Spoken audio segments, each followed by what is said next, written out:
주일 아침 행복한 시간을 나온 큐티. 오늘은 열왕기하 4장 18절에서 37절의 말씀으로 함께합니다. 수넴 여인은 아들이 죽자 엘리사를 찾아가 강청하고 하나님께서는 엘리사를 통해서 아들을 살리십니다. 엘리사를 통해 주어진 수넴 여인의 아들이 하루는 추수꾼들과 함께 있는 아버지에게 이르죠. 그리고 그의 아버지에게 머리 아픔을 호소합니다. 그러나 아버지는 사환에게 아들의 어머니에게 아들을 데려가라고 합니다. 사환은 아이의 어머니에게 데려갔지만 그 아들은 어머니의 무릎에 앉아 있다가 죽음을 맞이하죠. 수넴 여인은 아들을 엘리사를 위해서 마련한 침상 위에 누이고 남편을 불러서 엘리사에게 갈 수 있도록 사환과 나귀 한 마리를 달라고 합니다. 남편은 말리죠. 초하루도 안식일도 아닌데 어찌 그에게 나아가고자 하며 아내를 말립니다. 그럼에도 수넴 여인은 남편에게 평안을 빌고 사환에게 나를 위하여 달려가기를 멈추지 말라고 권고하며 갈멜산으로 갑니다. 갈멜산에 이르러 수넴 여인은 엘리사에게 나아갑니다. 엘리사는 수넴 여인을 발견하고 사환 게하시를 마중을 내보내죠. 여인은 산에 이르러 하나님의 사람에게 나아가서 그의 발을 안습니다.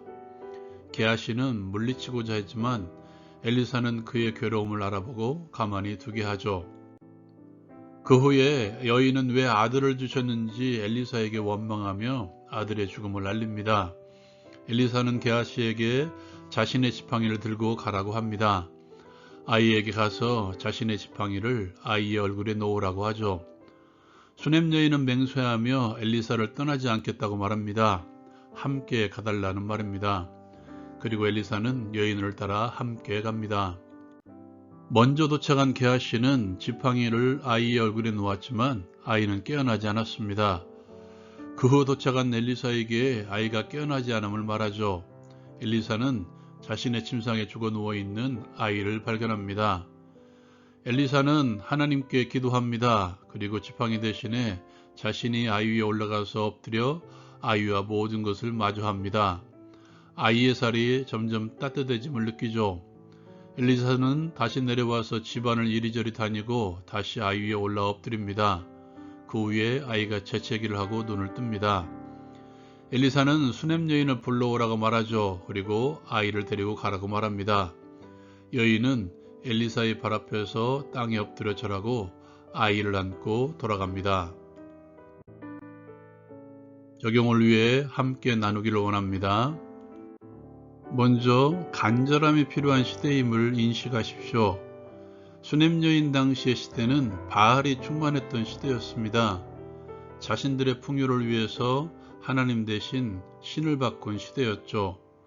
주변 나라들은 자신들의 번영을 위해서 자신들의 자녀까지도 제물로 드리는 인신제사의 시대였습니다. 수넴 여인은 선물로 주신 아들의 죽음을 봅니다. 아들을 살리기 위해서 엘리사를 찾기로 하죠. 그러나 남편은 말립니다.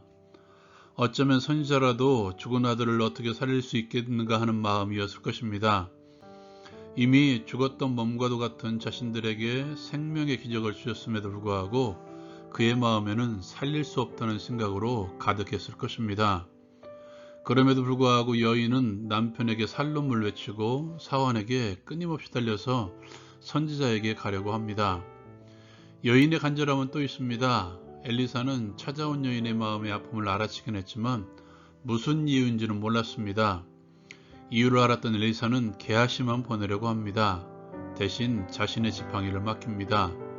엘리사마저도 소극적으로 대하는 상황이었죠. 여기서 다시 여인은 말합니다.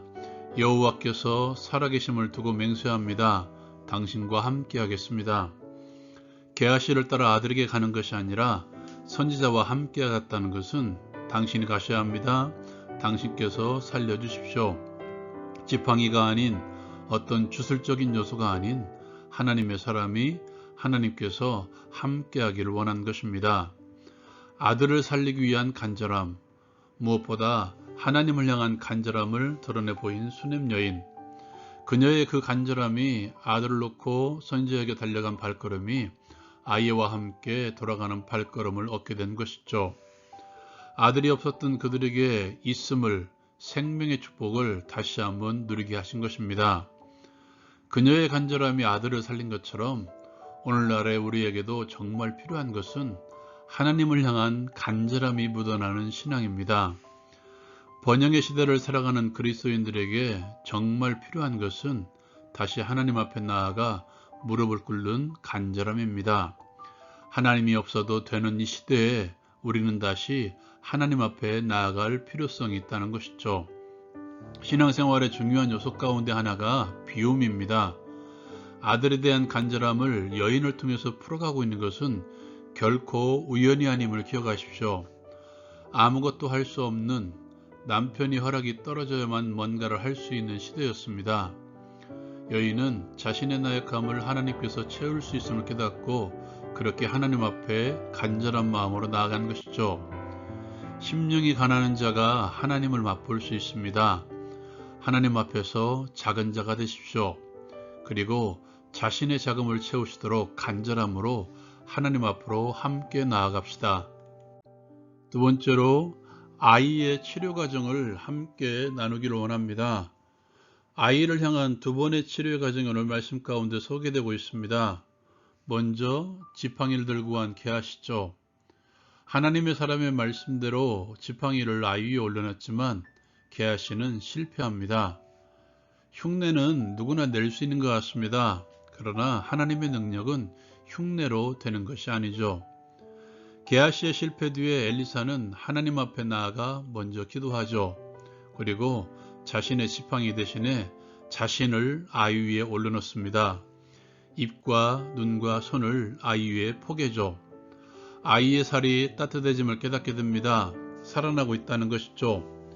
그렇게 두 번째 했을 때 아이는 7번 재채기를 하고 눈을 뜨죠.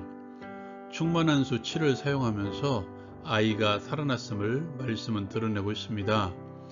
지팡이가 아니라 여인의 간절함처럼 하나님께 기도하고 살리고자 하는 마음으로 선지자가 아이에게 엎드렸을 때, 저는 그런 의미는 아니지만 안았을 때라고 표현하고 싶습니다.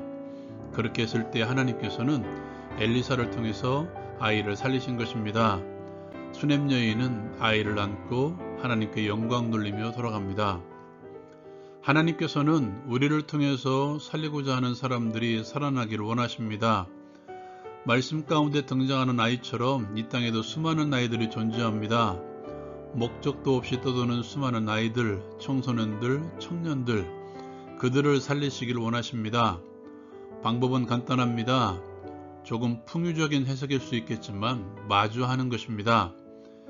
엘리사가 아이에게 자신의 몸을 포겠듯이 교회는 이 땅의 젊은 영혼들과 마주 대하는 것이며 안아주는 것입니다. 또한 상처 입은 영혼들을 마주 대하는 것이죠. 안아주는 것입니다. 하나님의 마음으로 하나님의 능력이 자신을 통해서 드러나기를 원하며 안아줍시다. 그렇다면 이제는 자신의 문제를 안고 교회에 들어오는 수많은 사람들을 보게 될 것입니다. 그들이 문제를 안고 스스로 교회로 들어오도록 그들과 함께 안아줍시다. 적용을 위해 함께 기도합니다. 번영의 땅을 신뢰하지 않고 자신을 신뢰하지 않게 하옵소서. 하나님만을 신뢰하며 간절한 마음으로 하나님 앞에 나아가게 하옵소서. 하나님의 마음으로 상처 입은 영혼들을 안아줌으로써 하나님의 사랑을 전하게 하옵소서. 예수님의 이름으로 기도드립니다. 아멘. 오늘 주일이죠. 우리가 함께 모여 예배하고 교제하는 궁극적인 목적은 세상 속에 흩어지기 위해서입니다. 하나님의 은혜로 충만해지는 주일 됩시다. 그리고 그 은혜로 세상을 안아줍시다. 라온 큐티 마치겠습니다.